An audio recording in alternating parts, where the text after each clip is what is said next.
mais um programa do Incomparavelmente Lindo e o meu convidado de hoje é um dos primeiros rappers de São Paulo, fundador do grupo Geração Rap e professor de história, Gilson Big Flea. Seja muito bem-vindo. É isso aí, Vanessa. Salve, salve. É um prazer e uma honra estar com você, viu? Muito obrigada, seja muito bem-vindo ao nosso programa e eu queria começar ali, como se dizem, do começo mesmo, né? Sim, sim. A sua vida com Deus, como foi o seu encontro real, né? Como e quando aconteceu? Então, a minha foi um processo. Assim, não foi nada, uma ruptura. Eu, quando era criança, eu gostava de ler a Bíblia, porque eu via meu pai lendo. Meu pai nunca foi evangélico, mas meu pai gosta de livros e ele gostava de ler a Bíblia. Quando eu aprendi a ler, fui logo ler a Bíblia, porque eu achava tem alguma coisa legal nisso, entendeu? Virei um apaixonado pela Bíblia. E o meu encontro com Deus, eu acho que ele foi processo assim de vida, de fé, de acreditar, de acreditar nos valores da palavra de Deus, do Evangelho.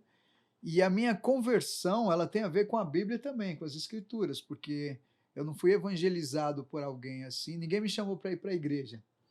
Eu estava trabalhando e um projeto evangelístico chamado Gideões, projeto Gideões, aqueles Novos Testamentos, né? Eu recebi um e um dia lendo, eu tinha lido inteiro já, mas um dia lendo, eu tive um encontro assim com a palavra, uma revelação, uma iluminação, não sei, o Espírito Santo me tocou e aquele dia foi o dia de junho, um mês de junho assim, algumas décadas atrás, eu tive um encontro com Deus, assim, foi o dia mais maravilhoso da minha vida, assim. Foi lendo a Bíblia. Nossa, que bacana, Né? porque seu pai mesmo não sendo evangélico ali, né, Hum. mas você já tinha esse espelho na sua casa e através dele você começou a ler a Bíblia e Deus se revelou a você com a palavra, né, através da palavra. Ninguém evangelizou e isso é mais difícil, eu acredito também, né? Porque às vezes a gente tem um incentivo que chama para ir para a igreja ou que dá uma palavra, às vezes a pessoa até é mais fácil de se Hum. tocar, né? Então, às vezes Deus tem planos, Deus tem um plano e a gente não sabe como funciona porque tem um plano eterno, né? Mas no meu caso foi semeando a palavra em mim e eu fui conhecendo, fui gostando e talvez quando eu era bem mais jovem, se alguém me levasse para uma igreja, Uhum. talvez eu não passasse pelos processos que me consolidaram. E aí, às vezes, eu fico pensando, pô, se tivessem me levado para a igreja mais novo, eu teria aproveitado melhor. Porque um dos arrependimentos do cristão é de não ter se convertido antes. Todo mundo fala isso, né? Exato. E assim, mas sou grato a Deus pelo que ele fez, né? E a forma que ele fez. Então foi, mas assim, a parte bonita disso tudo é que eu me converti através das escrituras. E aí eu tenho um apego com a Bíblia, com as escrituras, é uma das coisas que eu mais amo na vida. Que legal, porque tem cristão que é cristão, mas não lê muito a Bíblia não, né? Você já é diferente. Olha, então, essa é uma fase do cristianismo, aliás, do ser humano, inclusive no Brasil. Eu vi uma frase esses dias, assim, acho que antes de ontem, que as pessoas passam 3 horas nas redes sociais, mas não passam 30 minutos lendo a Bíblia. E os cristãos, eu desconfio que seja menos tempo na Bíblia, menos do que 30 minutos por dia. Então as pessoas não estão se apegando às escrituras, né? E a Bíblia é fundamental na vida do cristão, né? Sim, agora é tudo digital, até a Bíblia é digital. Eu tento evitar, eu gosto da Bíblia física, até para também não dispersar ali, né? Você tá no celular, você vai acabando fazendo outras coisas também, e a Bíblia que era para ler acaba não lendo. Eu tenho inclusive uma Bíblia de estimação que eu ganhei do meu primeiro pastor, ele já é falecido já. E aí eu tenho aquela Bíblia e ando com ela, assim, de estimação, assim. Eu também gosto do livro físico, dos livros em geral. Dos livros eu gosto, não gosto da leitura digital. Assim. A gente lida com o mundo digital porque está aí, né? Uhum, Mas exatamente. livros eu prefiro do livro físico, o livro físico também. Sim, aproveitando a deixa também, né? Porque você é professor de história, então você acho que teve muito contato, né? E tem até hoje com isso também. Conta um pouquinho pra gente dessa trajetória, né? Dessa paixão também, né? Por ensinar pessoas. É. Então, ser professor não era um sonho meu, não era um projeto. Quando eu era criança, assim, se alguém perguntasse qual o seu sonho, o que que você vai ser quando você crescer, aquela coisa assim, eu não tinha plano, assim. Meu pai, ele é poeta. Ele é um poeta, ele é autodidata, ele veio do Nordeste, ele é escritor de literatura de cordel e poeta repentista. E aí, assim, e autodidata. Então, ele tinha uma biblioteca, ele tinha muitos livros, porque ele estudava por conta própria. E isso me fez gostar dos livros, porque era um universo que eu visitava ali, a estante do meu pai, entendeu? Então, lidar com a educação, para mim, tem a ver com uma descoberta, com descobertas mesmo. E então passei a gostar e no processo de estudar a gente também tem uns bons professores. Eu tive uma professora excelente chamada Rita, que era de história. E aí eu já gostava de história, mas com uma professora excelente eu passei a gostar mais ainda, entendeu? Ficou mais fácil, né? Ficou mais Mais apaixonante lidar apaixonante. com isso. É. Então, história é uma paixão também, assim, ela é uma profissão, é o meu ofício, mas eu tenho a felicidade de trabalhar com aquilo que eu gosto. Que legal, muito bem. E mais uma vez, né, seu pai entra ali como referência, né? Também foi uma base para você, né? Nos dois sentidos, né? Tanto no evangelho como também para a atuação, né, de professor. É, tem uma frase no rap do Mano Brown, não lembro qual música, que ele fala assim, ó, família em primeiro lugar é o que há. Então, assim, família é a base. E o pai, ele é uma das colunas da família, né? O pai e a mãe. Então, querendo ou não querendo, mesmo sem ensinar, o exemplo já é um ensino, né? Então, o apego dele com os livros, ele já tem mais de 80 anos, ele lê até hoje. Inclusive, eu fui agora no final do ano no Natal e ele ganhou um livro da minha irmã de presente, porque ele gosta de ler. Já um idoso, assim. Então, essa paixão pelos livros, ela é meio que herdada de exemplo, assim, entendeu? E isso me levou a ser professor de história. Muito bem, Eu muito acho que bem. isso me levou a ser professor de história. Tá certo. Agora vamos entrar ali na musical, né? Não sei se seu pai canta também, se tem alguma coisa também ali já enraizada na família, mas eu queria também saber um pouquinho da sua trajetória na caminhada da música, né? E como você foi introduzido também no rap. Então, assim, a gente para bater um papo e acaba encontrando situações, né, caminhos, né? É, o meu pai, ele é músico, ele toca viola, né? E ele é cantador repentista. No Nordeste fala assim, cantador repentista. Então é uma dupla de repentistas. Imagina você com uma viola e eu com uma, e ele faz versos de improviso. Assim, agora ele já se aposentou, tal. E aí, o que eu tinha de exemplo de profissão era a profissão do meu pai. Eu não tinha, então, assim, eu achava que eu ia ser músico, que eu ia ser repentista, sei lá. Só que eu não tenho, eu sou um pouco ansioso, então fazer de improviso, freestyle, para mim não funciona, porque eu sou um pouco ansioso, né? E aí, mas meu pai, bem equilibrado nisso, né? E eu também não aprendi a tocar viola. Até tentei tocar violão e não aprendi. E aí, na periferia de São Paulo, a gente tem a cultura da periferia. Então, eu aprendi a tocar pandeiro, eu aprendi a tocar rebolo, eu aprendi a tocar tantã, que são instrumentos de samba, percussão, né? Uhum. Então, eu tinha o ritmo da batida e tinha a poesia do meu pai. Meu pai é poeta, né? Então, ele escrevia e tal. Eu lidava muito com livros de poesia também. Como é que era a métrica, como que era a rima e tal. E eu vasculhando aquilo ali, na curiosidade de criança mesmo, de adolescente, né? E acabou sendo um caminho meio que natural lidar com música. Até que em São Paulo, nos anos 80, chegou o hip hop. E aí nós temos um amigo lá no bairro, eu sou de São Mateus, Zona Leste, o Fish. Fish é um dos primeiros rappers de São Paulo junto comigo, né? Um dos primeiros.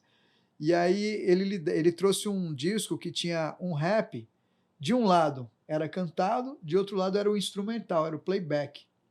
Ele falou: ah, que legal, vamos fazer. E eu tinha facilidade de escrever, porque eu lidava com poesia e tal, né? E lia e tal. E tinha o ritmo da batida, então sabia cantar no ritmo.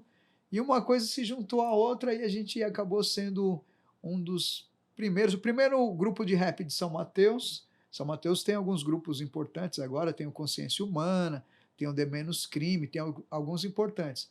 Mas o Geração Rap é o primeiro e um dos primeiros da Zona Leste do Brasil. Então, assim, mas é uma caminhada natural, não foi nada assim artificial, aconteceu. Que legal. Mas aí depois você também virou solo, né? Sim, então, aí a gente teve o grupo Geração Rap, a gente começou a cantar em vários lugares de São Paulo, assim, nos bailes. O nosso principal palco era o Baile Black. E aí a gente cantou em muitos bailes de São Paulo, né? E aí cantamos no Teatro Caetano, as portas foram se abrindo. Teatro Caetano de Campos, Sesc Pompeia, Centro Cultural Vergueiro, porque as coisas foram acontecendo, a gente acabou descobrindo que tinha algum talento para isso e as pessoas perceberam, e também a gente foi um dos primeiros grupos a gravar em São Paulo. A gente gravou a coletânea Ritmo Quente pela equipe Cascatas, que se tornou uma gravadora. Então a gente, no final dos anos 1980, a gente já gravou uma música numa coletânea. E aí depois tem o passo de eu cantar sozinho, né? Que você falou da carreira Sim, solo, não é sim, isso? isso. Então tem uma bagagem ali muito grande, né? Você já vem trazendo muitas coisas, além também não só dos eventos, né, mas de composições de músicas também lançadas. Exatamente. Aí a gente participou de concursos de rap. O primeiro palco que eu cantei foi na Vila Prudente, no Neon Clube. É uma equipe tem até um documentário deles na Globoplay, não é isso? Né? Globoplay. Globoplay, da Chic Show. Primeiro palco foi no Neon Clube, na Vila Prudente. E a gente participou do concurso de rap. E a curiosidade é que a gente competiu contra um grupo que depois se tornou famoso, o Sampa Crio. E a gente venceu naquela eliminatória o Sampa Crio. Porque o nosso estilo era mais rap mesmo, e o deles uma coisa um pouquinho mais romântica, né? E era um concurso de rap. E depois a gente fez teste para cantar na Band FM, no programa da Chic Show. Eles tinham um programa ao vivo e os rappers iam lá cantar. Mas antes tinha um teste, num lugar também no Baile Black chamado Clube da Cidade. E a gente foi fazer teste, e a curiosidade também é que no mesmo dia foi o Racionais MCs, que não era Racionais MCs ainda, era uma dupla. Era o Mano Brown e o Ice Blue. Então eles chamavam BB Boys. E a gente ficou lá e cantou. Curiosidade também que naquele dia a gente passou no teste e eles não. E depois o Mano Brown veio falar para mim, pô, o pessoal discriminou a gente, tá? Eu falei, o que aconteceu? Não, porque a nossa letra é muito violenta e não sei o quê. Naquela época ainda não tinha esse estilo de letra, né? Uhum. Mas ele já era assim, desde adolescente. Ele tem a minha idade. Ele é alguns meses, eu tenho a idade do Mano Brown, ele é alguns meses a mais do que eu só. E a curiosidade é que a gente fazia uma coisa que era mais comercial e eles algo que já era mais rua, mais de contestação contra a violência, contra o racismo. E eles falavam palavrão na música lá no começo, assim, era uma coisa impensável ainda. Então esse estilo do Racionais, ele é muito natural e real. Mas a curiosidade é que eles se tornaram o maior grupo de rap do Brasil. Inclusive tem um documentário da Netflix também, e eu fiquei até espantado que ele começa a falar da Estação São Bento do metrô, onde começou a cultura hip hop mesmo.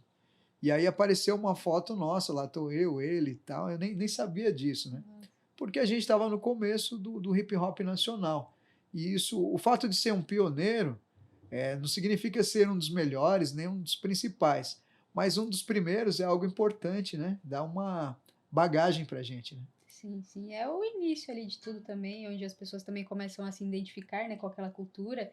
E o hip hop, né, o rap, eles são muito fortes nas comunidades, né? Então, isso também chama muitos adolescentes, né? Muitas crianças que às vezes ali tá perdida ou fazendo coisas erradas e através do rap, né, ali do hip hop também vocês fazem esse resgate, né? Às vezes até involuntariamente. Então, agora eu tenho percebido, a gente estava falando aqui nos bastidores com a Rafaela, a gente estava conversando sobre o trap, né? O trap, ele é dos filhos. O rap parece que é dos pais agora. A garotada gosta de rap, mas agora parece que é meio que a linguagem dos pais deles.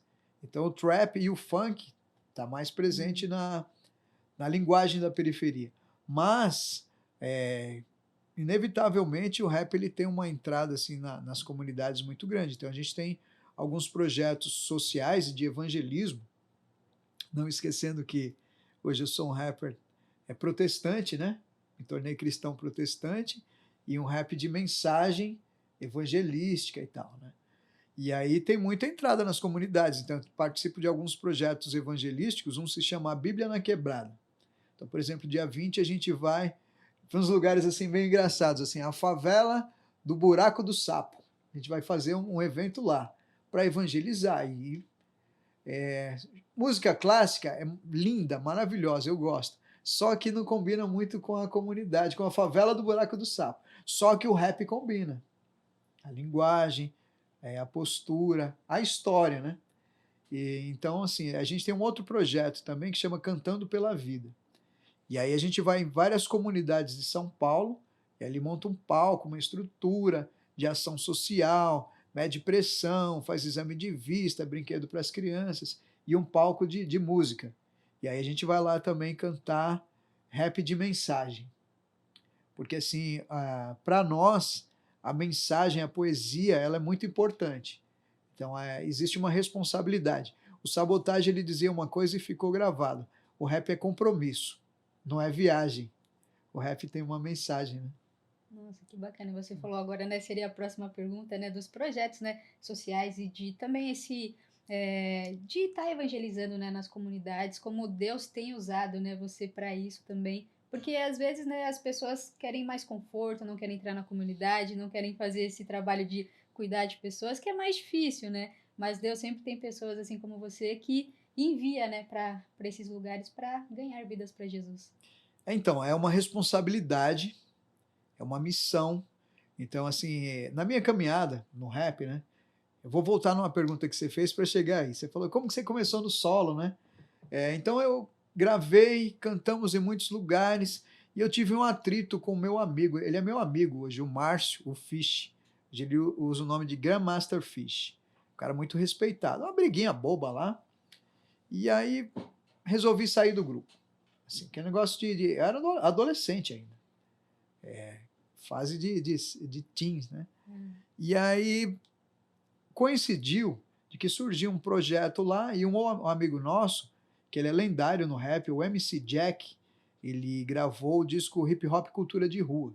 Esse disco é considerado o fundamental do hip hop brasileiro, né? E ele é nosso amigo, ele estava produzindo uma coletânea.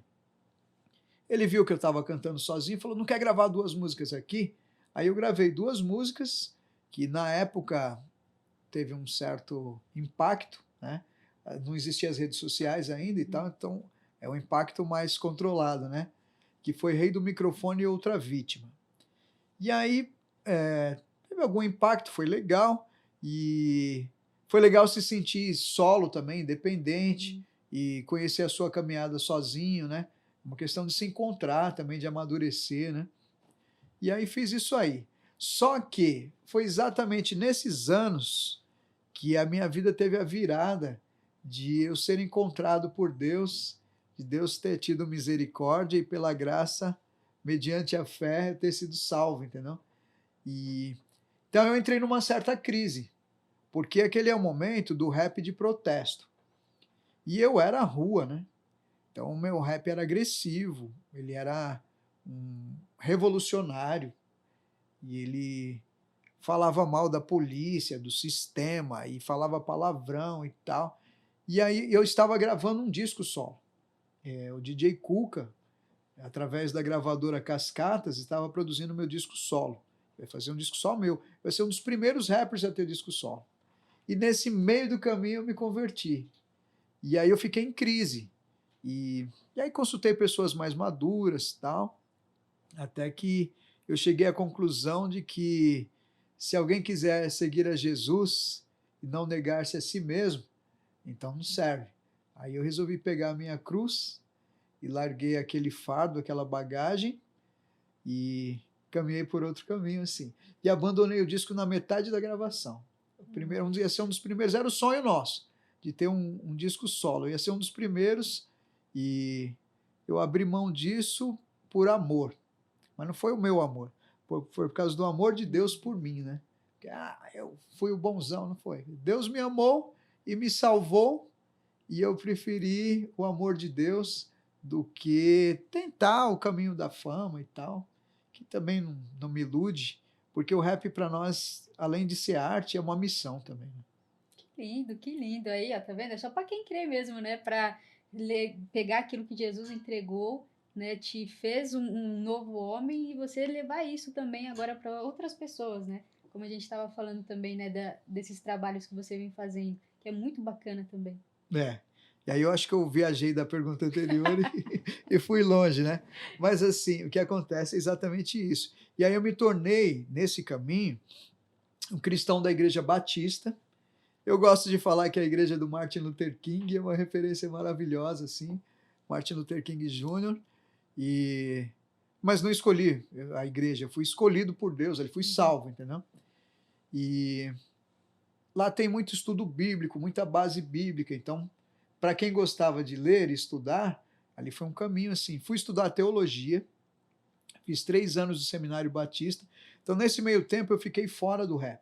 Fiquei Hum. acompanhando de fora, mas estava sendo discipulado, estava amadurecendo na fé, me fortalecendo, me estruturando. E os anos 90 são considerados anos de ouro do rap. E eu abri mão, eu troquei um reino por outro, entendeu? É, fui salvo, não fui eu que escolhi, fui escolhido, né? Fui salvo. E aí abracei aquilo com a maior alegria e tal, mas deu um vácuo aí na minha vida. Só que eu comecei a fazer música de evangelismo. E aí eu me descobri até um pastor querido, um professor meu, chamado Silvio Irota. Esse está morando com Deus também. É, e aí ele falou para o meu pastor, falou, ele tem o dom de evangelista. E eu não sabia nem o que era. Mas eu fazia o evangelismo mesmo assim, naturalmente, na rua. Tá? Fiz grupo de samba de evangelismo, ia distribuir folheto e tal. E aí eu cheguei à conclusão que eu podia usar a ferramenta do rap para isso. E aí comecei a fazer ali na Zona Leste mesmo, comunidade local, o meu trabalho, o meu serviço com a comunidade local de evangelismo, né? E fazer rap ali para evangelismo, sem mídia, né? E passei bons anos assim nesse trabalho local, de comunidade mesmo, comunitário. E aí depois, no ano 2000 só, que eu fui gravar de novo, que foi meu primeiro rap gospel, e ainda nem foi muito bom, porque eu ainda não estava preparado para letras e tal, para música gospel, mas em 2000 eu gravei uma coletânea chamada Rap Gospel Collection, da gravadora Aliança, que hoje em dia se chama Muzile. Tem um canal grande assim no YouTube. E aí descobri o caminho da música gospel também, né? Uhum. Da música cristã. E aí foi um processo lento, mas que me amadureceu. Não foi nada assim muito efusivo, não. Sim. Tudo descoberta, né? Ao longo aí da caminhada com Deus. Que bacana. E o rap, né? O hip hop, acredito que também tenha um tabu ainda, por mais que seja, né? De muito tempo. Eu queria saber se você já sofreu, né? Ou sofre alguma discriminação por cantar rap gospel, né? Mais especificamente. Então, essa é uma pergunta interessante, assim. Quando eu comecei a cantar rap, sim, a gente. Primeiro que era uma novidade. Sendo novidade, o pessoal presta atenção, acha legal, né? Mas por outro lado, a gente também é um pouco discriminado pelo visual.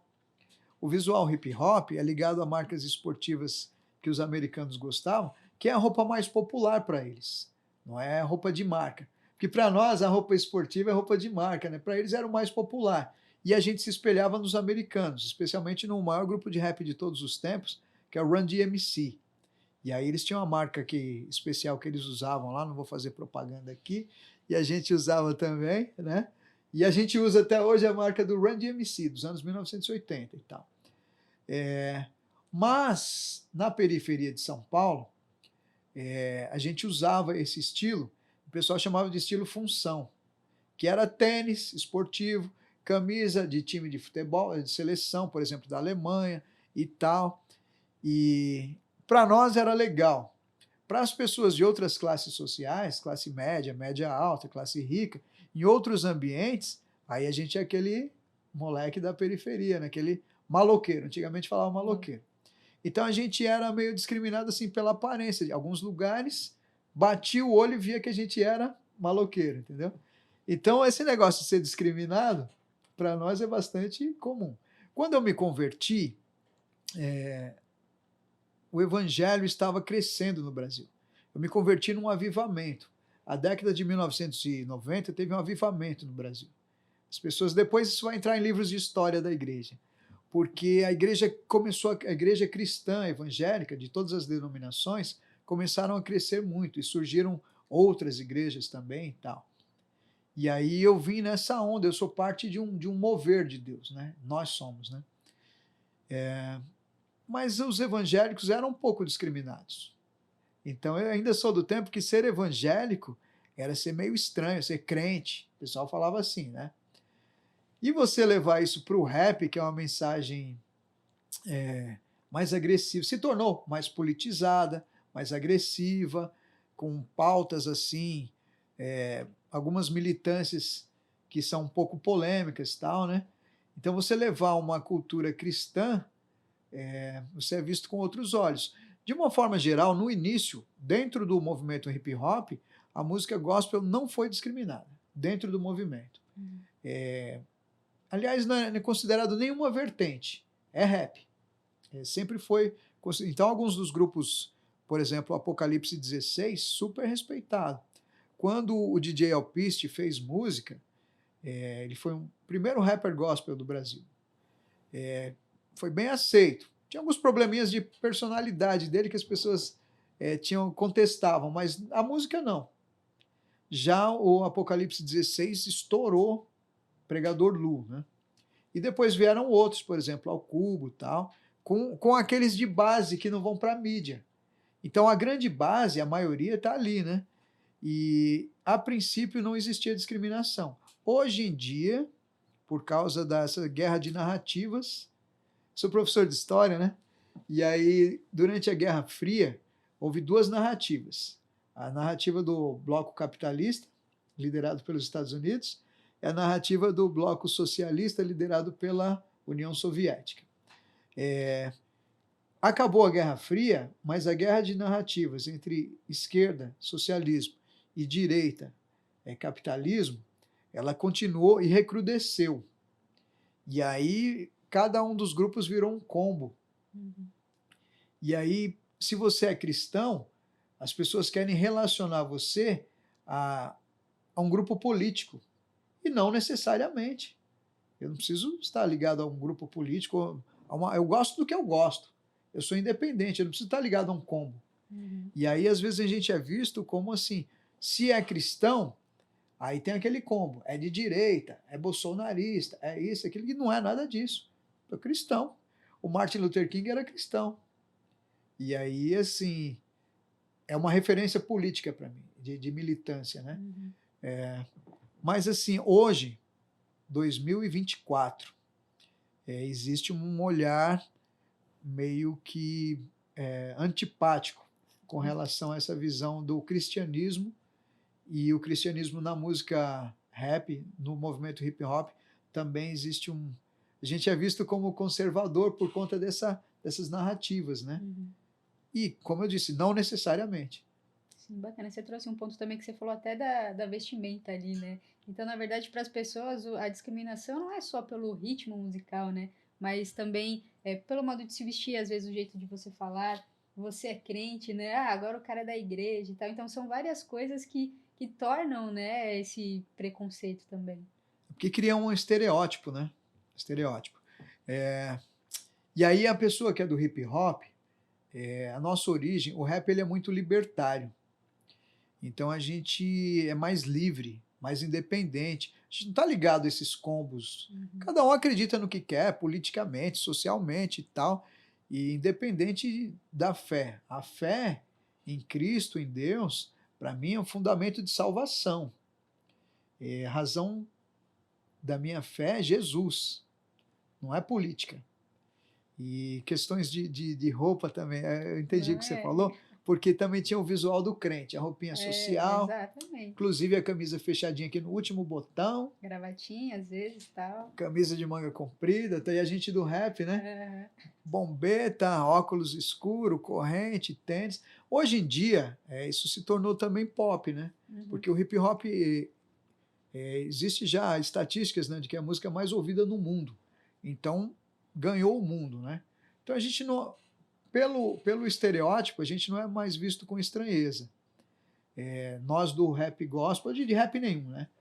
Mas já existiu. Agora, acredito que não exista mais. Agora sim, vou ser muito honesto. A gente chegou aqui. Estamos gravando em um local legal aqui de São Paulo, Zona Sul de São Paulo. Né? E aí eu cheguei de boné, tênis, camiseta, calça jeans. Quando eu cheguei, as pessoas bem vestidas, sabe? A gente estava num lugar legal, chique, né? E aí, o primeiro pensamento é, será que eu vou ser discriminado? Entendeu? E às vezes também esse é um preconceito meu. Isso. Talvez do outro, talvez meu, entendeu? Então, eu acho que essas coisas estão diminuindo. Sim, sim, melhorou bastante. Ainda tem alguns tabus, mas melhorou bastante. E como você falou, às vezes está na nossa mente, né? Às vezes é o que a gente está pensando, o que as outras pessoas estão pensando, e às vezes não é nada disso também. Muitas vezes mas às vezes não também. E continuando aqui também de discriminação, assim, porque também o rap é algo mais, vamos dizer, masculino, talvez, né? A gente vê poucas mulheres na cena do rap. Eu queria que você falasse também sobre essa visão, né? Como que você vê também, né, as mulheres estando mais presentes também. Então, aí o que acontece? Nós somos indivíduos. A palavra indivíduo significa algo indivisível. Além de ser um, é indivisível. Então, eu sou o que eu sou em todos os aspectos. Então, eu sou rapper, sou cristão, sou professor de história, sou alguém que tem uma origem na poesia, na periferia, no samba. Eu sou uma coisa só, com múltiplas facetas, né? E aí, assim, quando você faz uma pergunta dessa, eu como professor de história, também sou professor de história, né? Antes de ser professor de história, eu era rapper. Antes de ser cristão, eu era rapper. Entendeu? Então, assim, eu tenho uma música que eu estava dando aula sobre grandes personalidades do século XX. Inclusive, eu passei trabalhos para os meus alunos sobre personagens, assim, personalidades. E eu escolhi mulheres. E aí, estudando isso, surgiu uma poesia e eu escrevi uma música que se chama Nunca Subestime a Força de uma Mulher. E aí, o que acontece? Eu chamei a primeira mulher rapper do Brasil, que começou no mesmo tempo, no mesmo ano que eu. O nome artístico dela é Sherry Line, minha amiga desde aquela época. Minha amiga, assim. E quando a gente começou, ela tinha uma dupla de rap, que se chamava Rap Girls. Ela e a Carla. Era a City Lee, o nome da Carla, e a Sherry Line. Tá, era a dupla. O resto dos grupos todos eram homens. Então, assim, mas assim, não eram muitos. Vamos dizer que tinha 10 grupos. 9 eram grupos de homens e um de mulher. E a coisa foi crescendo nessa proporção, naquele primeiro momento. Então, a mulher no hip hop, ela sempre esteve presente, porque o hip hop brasileiro, especialmente, ele está ligado muito ao baile black. E o baile black, homens e mulheres ali. Mas já a cultura da dança, então as gangues, a gente chamava de gangues, de break, né? Todos homens. Tinha uma mulher na backspin, que era a Kika, uma. Assim. Então, a própria cultura, ela demorou para absorver as mulheres. Mas a cultura hip hop, assim, a sociedade talvez fosse preconceituosa, mas a cultura não. Sempre muito aberta. Então, à medida que foram chegando as mulheres, foram sendo bem aceitas, assim. Com aquele problema da cultura machista, né? Então, eu vi a Negra Lee falar uns tempos atrás que ela era rapper, de um grupo chamado RZO. Mas quando ela era rapper, ela usava roupa de homem. Por que ela usava roupa de homem? Para não ser cobiçada, para não se expor, que era uma coisa assim, para impor um respeito. Porque se ela fosse bonitinha, sensual, feminina, naquele ambiente, ela poderia sofrer assédio, né? Então o pessoal do próprio grupo dela pedia para ela se vestir de um jeito que ela fosse mais respeitada. Mas aí isso já demonstra que se ela precisa se comportar de um jeito que ela se neutraliza, né? Para ser respeitada, é porque existe uma falta de respeito, né? Para se preservar, para se proteger. Então, assim, hoje, 2024. Então, o legal é isso, né? Que eu estou na história do hip hop, mas eu estou no presente, na história contemporânea do hip hop. Então, hoje, as mulheres estão presentes, estão fazendo sucesso. estão fazendo música de qualidade, arte de qualidade, que é o que interessa também, né? Porque o Marcelo D2 ele tem uma frase na música dele que no Brasil tem artista que não faz arte. O cara é artista, mas não faz arte. Porque não adianta também a pessoa querer ser dançarino e não saber dançar, cantar rap e não saber cantar, escrever letra e não saber. Então, o artista, ele tem que ter a qualidade cultural e artística dele também, independente do gênero, né? Mas, assim, tem surgido mulheres de grande valor sempre, né? Proporção ainda é menor a participação das mulheres, mas cada vez mais tem tido espaço e de bastante qualidade também, né? E à medida, eu acredito que a tendência é se tornar cada vez mais igualitário, assim. Eu acredito nisso. Porque a cultura hip hop em si, por natureza, ela não pode ser preconceituosa. Porque ela é uma cultura de pessoas da periferia, do Bronx, da periferia dos Estados Unidos. E aqui, a periferia de São Paulo e do Brasil abraçou essa cultura.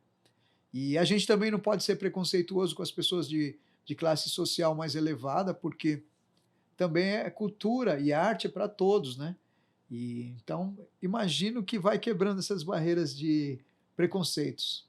Tá certo, ao longo do tempo, né, vai melhorando, né? E tem espaço para todos, gente, né? Não tem que limitar também, só homem ou só mulher em determinados, né, assuntos ou, sei lá, alguma coisa de... Eu falei para você que fiz uma música e ela tem uma frase assim, ó, nunca subestime a força de uma mulher. Faxineira, engenheira, guerreira de fé, com a coragem da Joana d'Arc forte para lutar e a beleza da Madre Teresa de Calcutá. Em frente, seja forte e verdadeira, servente, gerente ou presidente, guerreira, enfermeira, costureira, calculista e passional, na luta por respeito e por direito igual. Oh, muito bem, muito bem, muito bem. Ó, já tem uma canção aí mostrando, né, o seu apoio também, o seu reconhecimento e o seu respeito, né, pelas mulheres. Pois é, então aí agora entra um outro capítulo aí que eu falei do meu pai, mas essa música ela tem muito a ver com a minha mãe. Minha mãe é uma senhorinha baixinha, ela já está morando com Deus também, de 1,45 m. E aí, olha a vida do jovem periférico, né? Quando eu era ainda pré-adolescente, meu pai se separou da minha mãe. E aí, meu pai é artista, bem vestido, cheiroso, cantando, aquele negócio, né? E aí, traía muito minha mãe e tal. E aí, acabou que ele foi embora de casa e deixou minha mãe sozinha com 4 filhos menores. Então, essa senhorinha que veio lá do Nordeste com ele, o parceiro largou ela sozinha. E aí essa minha mãe, assim, demorei para reconhecer isso, porque a gente também fica meio perdido, né, criança, adolescente e tal, né? Mas ela sustentou uma casa como uma heroína, assim.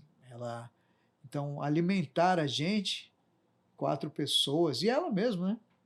Quem que cuida dela, né? Ela tinha que cuidar dela e de mais 4. E aí virou uma referência de assim, sem eu perceber mesmo, uma coisa natural, né? De mulher, de grande mulher, assim, eu queria ter até valorizado mais, mas eu não tinha maturidade, obviamente, né, que eu não tinha, porque eu não tinha nem vivência para isso, né? Mas, assim, valorizar a mulher é valorizar minha mãe, minha irmã mais velha, que foi trabalhar logo para ajudar minha mãe, e então o nosso sustento é baseado em mulheres, a minha irmã mais nova, então, assim, aí eu fui muito criado por mulheres, né? Então, o universo feminino para mim é uma coisa que eu valorizo e respeito muito. E mesmo que não fosse a minha história essa, não poderia ser diferente, porque não existe sentido em a gente ver a mulher que não seja em pé de igualdade com o homem, ou o homem em pé de igualdade com a mulher, no sentido de positividade de tudo isso, né? Não tem porquê, né? Culturalmente tivemos um problema muito sério de machismo no mundo, não é no Brasil, é no mundo, né? E também é uma coisa que eu acredito que nós estamos vencendo. Acredito que a sociedade está valorizando mais as mulheres. Tenho colegas professoras, diretoras, dona da escola particular, chefes, assim, então é muito legal ver. essa valorização cada vez maior da mulher na sociedade, né? Sim, que legal. E que continue assim, né? Em nome de Jesus. Cada vez mais. Que bacana. E você, né, sempre aí no meio de missões, eu queria que você falasse pra gente um momento marcante durante um evangelismo. Eu falei isso ontem. Não sei que dia que vai para o ar aqui, mas esta semana aqui de janeiro, quando a gente está gravando, eu fui cantar na Igreja Batista Filadélfia, Cidade Patriarca, na Zona Leste, né? E aí, naqueles testemunhos todos, eu estava contando para eles que, junto com os meus parceiros, o Silvio, mensageiro, rapper cristão da Zona Sul, Jardim Miriam, e o Dudu Nascimento, a gente faz projetos evangelísticos assim. A gente vai em lugares que as pessoas não querem ir. Por exemplo, eles, enquanto eu estou dando aula de história de quinta-feira, eles estão lá na Cracolândia, num projeto de evangelismo.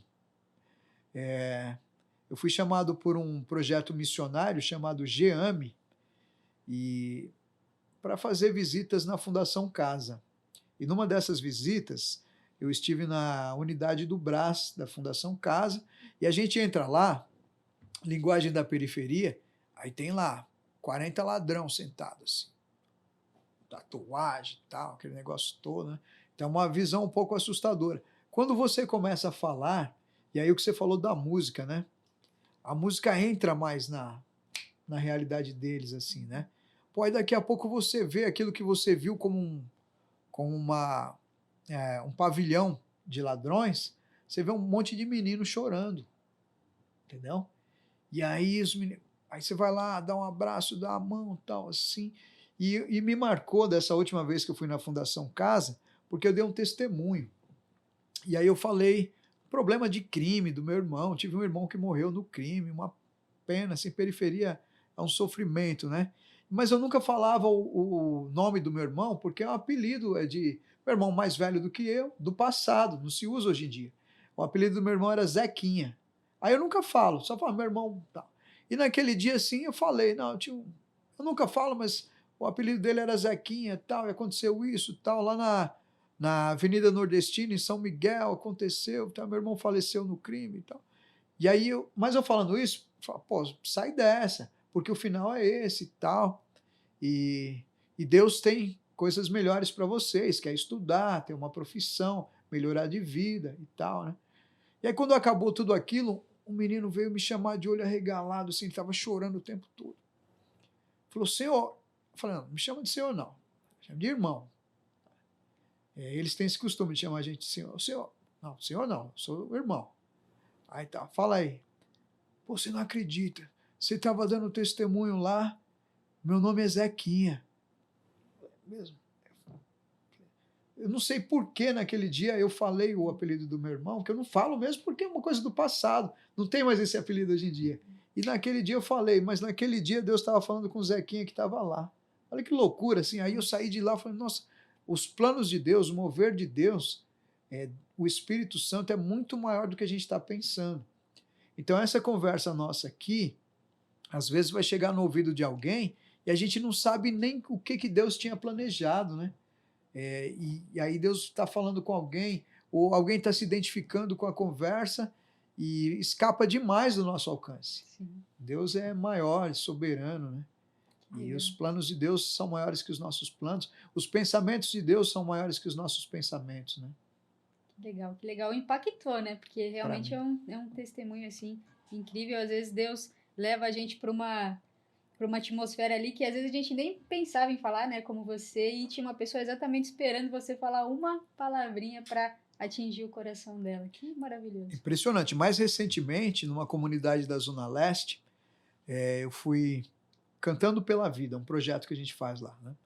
Aí eu fui cantar rap e tal, estava até sozinho nesse dia, e aí eu sentei aqui no palco e tinha um rapaz de paralisia cerebral. Então o pai e a mãe trouxe, aí traz aqui, colocou do meu lado, e eu cantando assim, né? E aí toquei nele, coloquei a mão, né? Pois esse rapaz começou a balançar e sorrir. Assim, ele paralisia cerebral, pouca mobilidade, mas ele começou a sorrir e se movimentar assim, e aquilo é nítido a injeção de alegria que entrou nele ali, e eu fiquei pensando, nossa, que coisa assim, eu só pedi para ele vir, coloquei a mão, tratei ele como eu trato todo mundo, né? E às vezes as pessoas precisam de um toque, de um olhar, né? Uhum. De ser tratados igual, né? Um pouco de atenção, né, ali. E aquilo também me impactou, porque depois eu vi o vídeo e falei, nossa, a alegria dele assim, foi que coisa maravilhosa, né? Contagiou, né? É, Animou.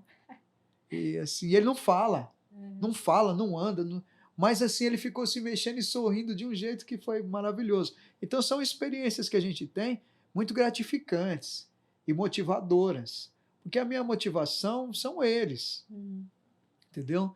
A minha motivação é fazer missões urbanas, que a gente faz depois que eu descobri que um pastor, cara, eu estou falando muito dos meus professores e pastores, né? Tive um professor chamado Pedro Mendes.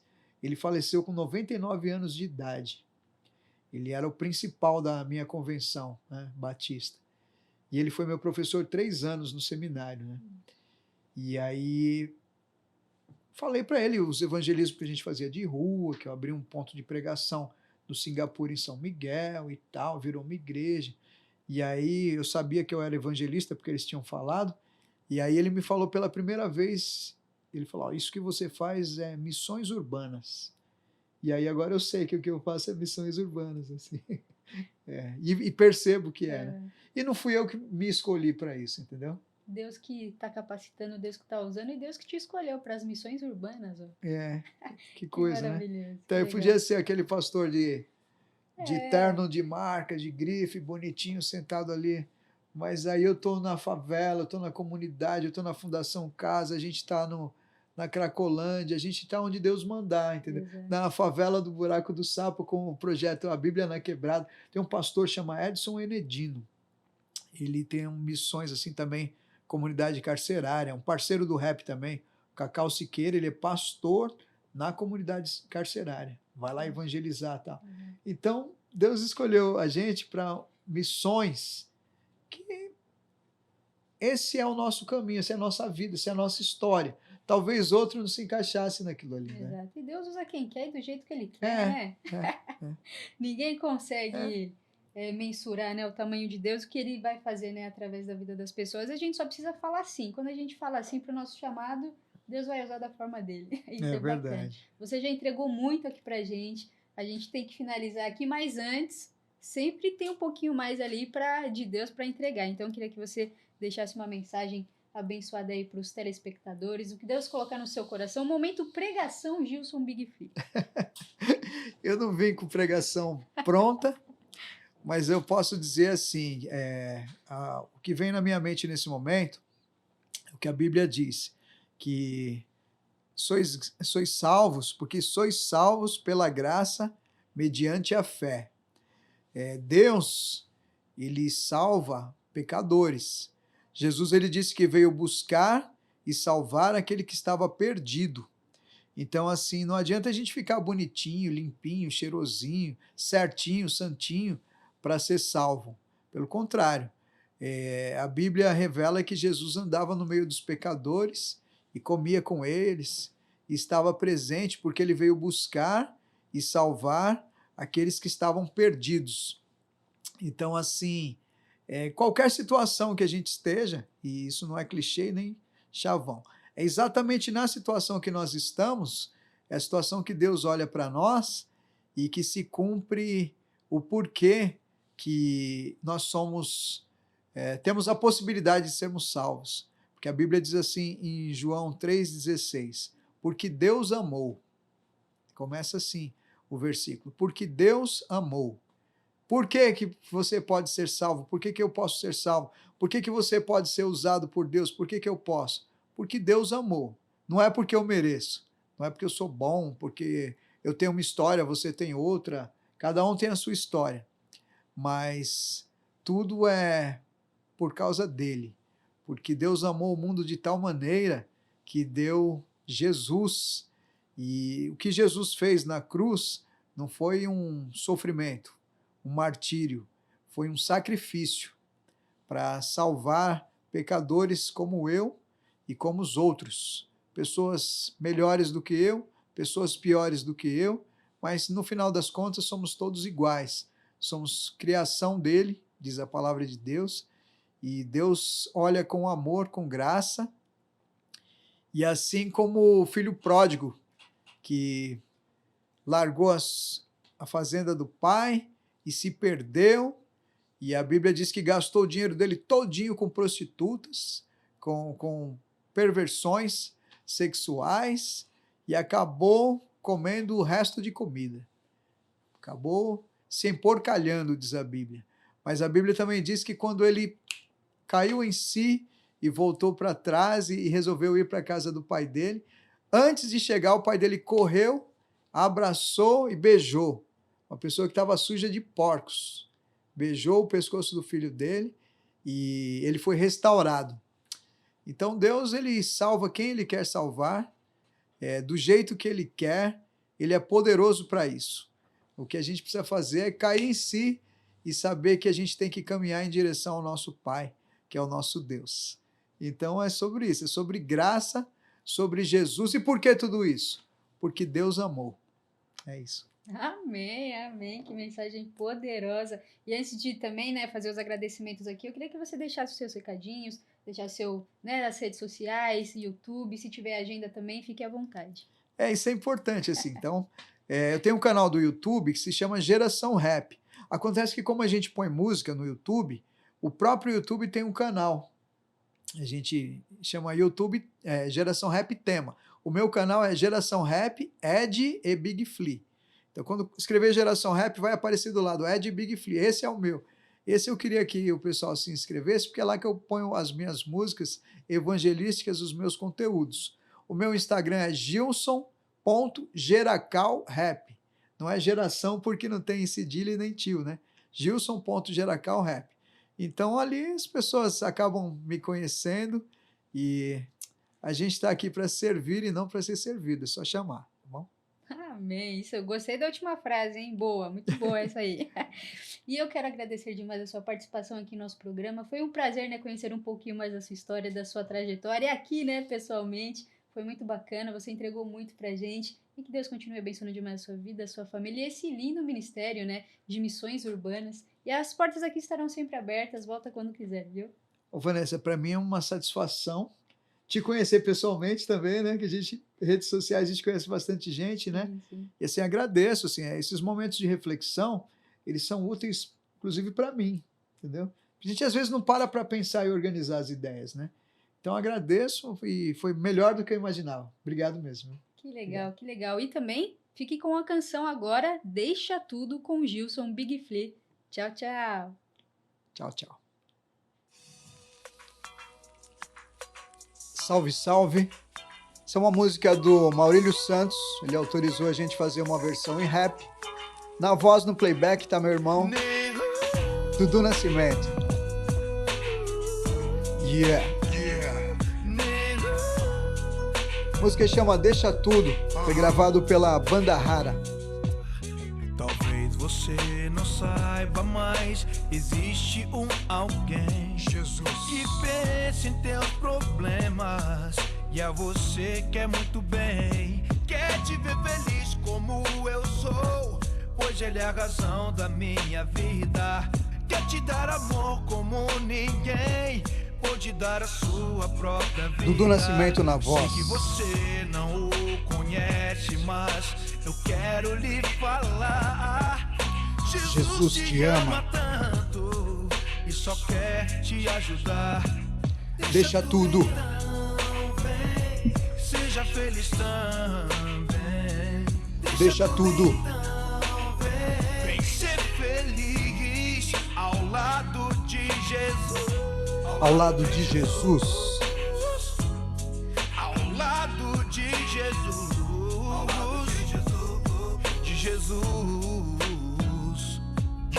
É realmente grande o mistério da piedade. Deus nos amou com tão tremenda intensidade que deu o seu único filho, para que por meio do seu nome houvesse o caminho. Para que quem nele tenha fé não pereça, tenha vida eternamente, pode crer. E Deus prova seu amor sem rancores. em que Cristo morreu por nós, ainda pecadores, e nossas dores em si mesmo levou.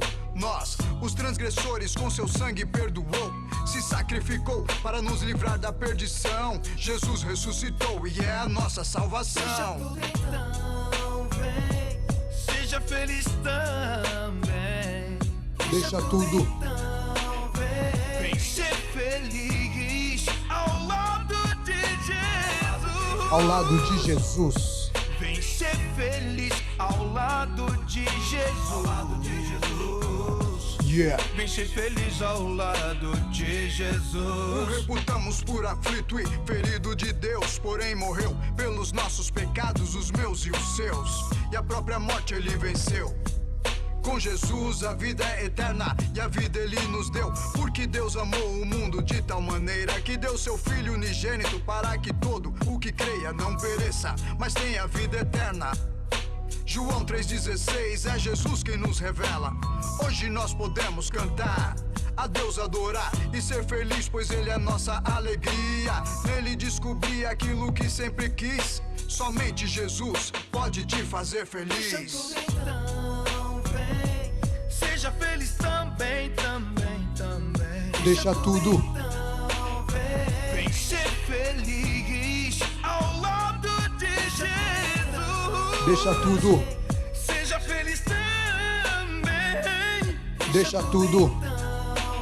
Deixa tudo então vem, deixa tudo então vem. Vem ser feliz ao lado de Jesus. Ao lado de Jesus.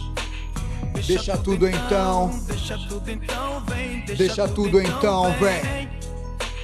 Deixa tudo então, deixa tudo então vem. Deixa tudo então vem. Yeah.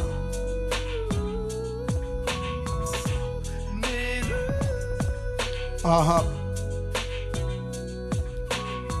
Porque Deus amou o mundo de tal maneira que deu o seu Filho unigênito, para que todo aquele que nele crê não pereça, mas tenha vida eterna. João capítulo 3, versículo 16. Aham. Deixa tudo e então Vem. Deixa tudo então, deixa tudo então vem. Deixa tudo então vem. Pode crer. Deixa tudo então, deixa tudo então vem. Deixa tudo então vem. Yeah. E o nosso programa vai ficando por aqui. Se você ainda não é inscrito no canal, se inscreva no canal, ativem as notificações e siga a nossa página para não perder nenhum lance. Muito obrigada pela companhia e não esqueça que ele é incomparavelmente lindo.